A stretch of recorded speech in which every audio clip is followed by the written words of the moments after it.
हाँ जी गाइस, अस्सलाम वालेकुम। Welcome back to my YouTube channel mummy vlogs. तो कैसे हैं जी आप सब? अल्लाह के करम से मैं बहुत अच्छी हूँ और उम्मीद करती हूँ कि आप सब भी बहुत अच्छे होंगे और अल्लाह ताला हम सबको अपने हिफ्ज़ अमान में रखे, अच्छा रखे, सही रखे, सलामत रखे। तो यहाँ हो गया था जोहर का वक्त, तो जोहर की मैंने यहाँ नमाज अदा कर ली थी। अभी अभी नहा करके आई हूँ टंकी के पानी से। और हमारी टंकी का पानी इतना गर्म हो जाता है ना गर्मी में कि बस गाइस पूछिए ही नहीं। तो चलिए जी, नमाज़ पढ़ के मैंने सोचा आज जो है कुरान शरीफ में कुरान हम पढ़ते हैं, क्योंकि डेली का ये होता है ना पढ़ने का कि हम जो सिपारे होते हैं वो उसमें से हम पढ़ लेते हैं और कुरान शरीफ ज़्यादा रोज़ रोज़ जो है ना खोल नहीं पाते हैं। लेकिन आज मैंने मन बना लिया कि आज जो है मुझे कुरान शरीफ को खोल के उसमें ही जो है पढ़ना है। चलिए जी, उसके बाद जो है मैं यहाँ हो गई हूँ रेडी। और ये जैसा कि आप देख रहे हैं मैं बुर्का पहन रही हूँ, कहीं जाने की जो है ये तैयारी हो रही है।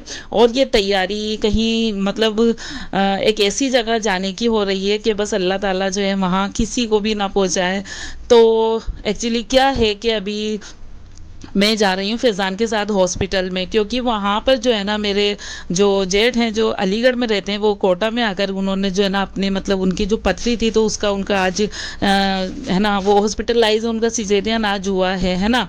तो फैज़ान के साथ जो है मैं बस हॉस्पिटल जा रही थी, तो रास्ते में फिर फैज़ान ने बोला कि मम्मी थोड़ा सा कुछ है ना हम ले जाते हैं, क्योंकि देखिए हॉस्पिटल जाते हैं तो खाली आप तो जाते नहीं है, कुछ लेकर के जाते हैं है ना। तो फिर यहाँ से मैंने जो है कुछ एप्पल ले लिए थे, कुछ फ्रूट ले लिए थे। चलिए जी, तो ये हम पहुंचने वाले थे हॉस्पिटल वाले रोड पे, हम आ गए थे। और इस रोड पे तो अल्लाह ताला बस है ना जब भी मैं निकलती हूँ ना तो बस ये लगता है कि अल्लाह यहाँ तो किसी को ना पहुँचाए, क्योंकि हमारे कोटा का जो ये वाला जो हाईवे है ना, इस पे जो सारे मतलब हॉस्पिटल ही हॉस्पिटल है लाइन से, तो मुझे बड़ी सी दहशत सी आती है यहाँ से गुजरने में। खैर अल्लाह ताला जो है यहाँ से बंदे सही होकर भी जाते हैं, उनको शिफा भी मिलती है। खैर बीमारियों का तो ये है कि बस ये अल्लाह की तरफ से ही आती है और अल्लाह ताला ही जो है ना देखिए शिफा देता है। इसीलिए हमारे इस्लाम में ये है कि हर बंदे को जो है कभी कभार हॉस्पिटल का एक चक्कर लगा करके आना चाहिए, क्योंकि उसे वहाँ जाके ये रियलाइज़ होता है कि हम घर में हैं, हम जो है अच्छे हैं, मतलब हमारी सेहत अच्छी है। तो जो लोग हॉस्पिटल में हैं वो कितने मतलब दुखी होते हैं है ना। तो ये चीज़ हमें वहाँ हॉस्पिटल में देखने को मिलती है। चलिए जी, तो बस वहाँ थोड़ी देर में अंदर वहाँ बैठी हूँ। उसके बाद जो है वापस से आने की तैयारी हो गई है ना। वापस से फैज़ान और हम जो है वो घर की तरफ निकल रहे हैं। अच्छा, आप सोच रहे होंगे कि मैंने वहाँ अंदर का कोई मतलब क्लिप नहीं लिया, क्योंकि एक्चुअली जिस वार्ड में मेरे जेठ थे ना तो वहाँ आसपास और भी बेड लगे हुए थे। तो बस होता है ना कि हॉस्पिटल में मतलब इतनी मतलब एक होती है, एक अलग ही वहाँ की कैफियत होती है। तो मेरा बिल्कुल भी मन नहीं हुआ कि मैं वहाँ मोबाइल खोल के जो है वीडियो बनाऊँ।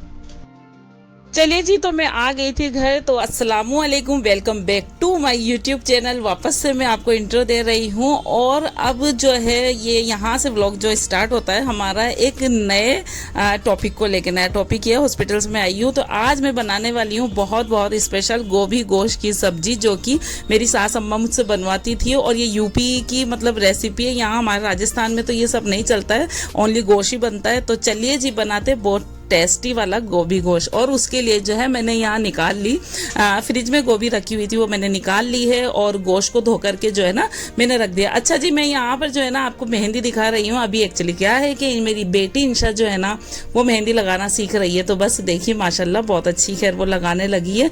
और इसी के साथ चलिए चलते हैं। मैंने कुकर में रख दिया था ये ऑयल। अच्छा, मुझे कमेंट आते हैं कि आपका ऑयल जो है ना इतना येलो येलो क्यों होता है। भाई मैं सरसों का तेल खाती हूँ, तो सरसों का तेल जो है डेफिनेटली ये थोड़ा डार्क कलर का होता है, येलो दिखता है ये, है ना। तो चलिए जी, तेल जब हमारा गर्म हो जाए ना उसके बाद हम उसमें प्याज डाल देंगे। और उसके बाद जो है लहसुन अदरक का पेस्ट डाल देंगे, जैसा कि मैं डाल रही हूँ। आप देख सकते हैं ये अदरक लहसुन का पेस्ट जो है मैं पीस करके फ्रिज में रखती हूँ। भाई रोज़ रोज़ का झंझट मुझसे नहीं होता है, क्योंकि मैं इतना जो है अपनी लाइफ में इतना फ्री नहीं हूँ कि मैं रोज़ थोड़ा सा लहसुन और थोड़ा सा अदरक जो है लेकर बैठूँ, उनको छीलूँ फिर उनको पीसूँ, है ना जी। तो चलिए जी, यहाँ लहसुन अदरक का पेस्ट भी मैंने डाल दिया था। और उसके बाद जो है हम डाल देंगे इसमें जो हमने गोश्त धो के रखा था वो। और उसके बाद जो हमारे बेसिक मसाले होते हैं ना, ये सारे नमक, मिर्ची, हल्दी, धनिया, ये चारों हम जो है ना उसके अंदर डाल देंगे। और उसी के साथ जो है डालेंगे हम थोड़ा सा पिसा हुआ गरम मसाला। खड़ा गरम मसाला भी यहाँ डलता है, लेकिन मतलब है ना वो फिकता है, फिर बच्चे खाने में दिक्कत करते हैं उसको, तो मैं यहाँ बस पिसा हुआ डाल देती हूँ थोड़ा सा, है ना। और तेज़ पत्ते इसमें डलेंगे और थोड़ी सी जो है दालचीनी का टुकड़ा भी इसमें हम डाल देंगे। चलिए जी, तो फिर यहाँ गोश्त की थोड़ी सी 2-3 मिनट की भुनाई करना है, मैं कोई ज़्यादा वाली नहीं करना है। तो ये देख लीजिए यहाँ इस तरीके से। और फिर इसको क्या करेंगे, हम गोश्त को गलने के लिए कुकर में सीटी लगाने छोड़ देंगे। हल्का सा हम पानी इसमें डाल सकते हैं, वैसे तो गोश्त का अपना जो पानी है वो भी छूटता है। खैर, फिर उसके बाद जो है मैंने कुकर को रख दिया था। और फिर भाई गोभी गोश्त बन रहे हैं तो फिर चावल तो बिल्कुल ज़रूरी है। और हमारा फैज़ान जो है ना, तो बस वो गोभी गोश्त के साथ उसको चावल ज़रूरी चाहिए ही चाहिए। तो फिर मैंने ना इंडक्शन पे रखा था कुकर को और गैस पे रख दिए चावल बनने के लिए। चलिए जी, मैं रूम में आ गई थी, भाई किचन में बहुत गर्मी थी, तो हवा में बैठ के मैं गोभी काटने के लिए जो आ गई थी। और ये देखिए गोभी का फूल कितना बड़ा मैं मंडी से उस दिन लेकर के आई थी। चलिए जी, बहुत अच्छा ये था। तो अब यहाँ पर जो है ना मैं गोभी काटने लगी थी। एक्चुअली क्या है, उस दिन है ना, मतलब वक्फ का वो जो है बिल, उसको खारिज करने के लिए, उसमें संशोधन के लिए जो ये अपील थी कि है ना 9 बजे जो है सबको अपनी घरों की लाइट ऑफ करनी है। तो मैं यहाँ घड़ी में देख रही थी कि जल्दी जल्दी से जो है मैं खाना मेरा बन जाए, नहीं तो फिर जो 9 बजेगी तो फिर हमें सारे घर की लाइट ऑफ करना है। तो बस जल्दी जल्दी से मैं यहाँ पर जो है ना अपनी गोभी को कट कर रही थी।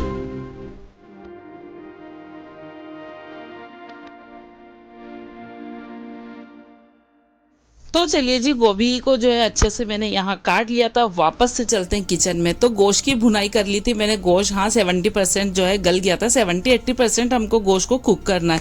उसके बाद उसमें कट करके टमाटर डालेंगे गोश्त के अंदर। उसके बाद जो है हरी मेथी आती है, तो सर्दियों में हरी मेथी डालते हैं, उससे क्या है कि टेस्ट और भी इन्हेंस इसका जो है ना होके आता है गोभी गोश्त का। तो यहाँ अभी हरी मेथी तो मेरे पास थी नहीं, तो मैंने यहाँ सूखी कसूरी मेथी डाल दी, वो भी हम डाल सकते हैं ना। उसके बाद जो है जो हम गोभी धो के अच्छे से काट देंगे। चलिए जी, इनको अच्छे से मिला करके और वापस से हम कुकर को बंद कर देंगे। और ज़्यादा इसमें सीटी नहीं लगाना है, सिर्फ एक सीटी या थोड़ा इसमें बस एयर हो जाए। हम लोगों का हिसाब रहता है कि कितने में गोभी जो है गल जाएगा। चलिए जी, यहाँ पर जो है माशाल्लाह माशाल्लाह मेरी गोभी गोश्त की सब्जी जो है बन के रेडी हो गई थी, ये देख सकते हैं आप। उसके बाद जो है इस पर डाल दें बारीक कट करके हरा धनिया। और उसके बाद जो है इसमें हम डालेंगे पिसा हुआ गरम मसाला ऊपर से। चलिए जी, तो बच्चों का जब जो है पसंदीदा खाना बनता है तो यहाँ ये लगता है कि बस हम सबसे पहले खा लें। तो इंशा कहने लगी, मम्मा आप सब जब खाएं खाना, जब खा लेना, लेकिन मुझे तो जो है आप जल्दी से दे दें। तो मैं इंशा को यहाँ खाना दे रही थी। तो ये था जी आज का मेरा व्लॉग कैसा लगा आप कमेंट में मुझे ज़रूर बताएं। मेरे चैनल को सब्सक्राइब करके जाएं। अल्लाह हाफिज़।